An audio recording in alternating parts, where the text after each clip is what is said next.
Si vous voulez, le bouddhisme, bien sûr, c'est un ensemble de philosophie, un chemin de vie, chemin de transformation de l'ignorance à la connaissance, de la souffrance à la libération de la souffrance.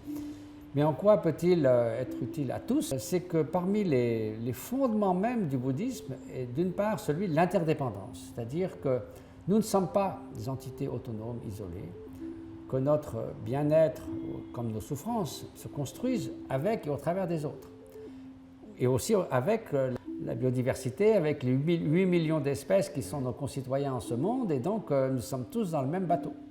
Donc ça c'est très important parce qu'on ne peut pas simplement promouvoir l'homo economicus, promouvoir nos intérêts personnels, c'est voué à l'échec. D'autre part, l'idée que l'égoïsme pourrait être une source de bonheur, Romain Rolland, qui n'était pas forcément bouddhiste, disait si le bonheur égoïste est le seul but de votre existence sera bientôt sans but. Donc ça c'est vraiment ce que le bouddhisme dit. Ça vous rend malheureux et vous rendez tout le monde misérable autour de vous.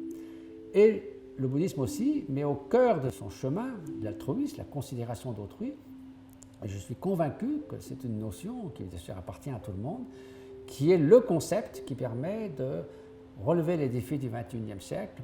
Dans le court terme, remédier à la pauvreté au sein de la richesse. Dans le moyen terme, permettre à tout un chacun de s'épanouir dans l'existence. Et dans le long terme, prendre sérieusement en considération et pour de bon le sort des générations à venir et de la biodiversité. Donc ces valeurs-là sont les valeurs quintessentielles du bouddhisme, aussi dans la compréhension de la nature des phénomènes et de la réalité au travers de l'interdépendance.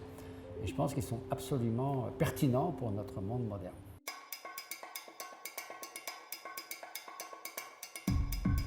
Certaines études en psychologie sociale ont montré qu'il y avait quand même un accroissement du sentiment d'appartenance, peut-être notre humanité commune, qui est absolument indispensable de prendre conscience de cela. Aussi peut-être nos rapports aux autres espèces, puisque la plupart des épidémies virales depuis 30 ans sont liées soit à des espèces sauvages, soit à l'élevage industriel.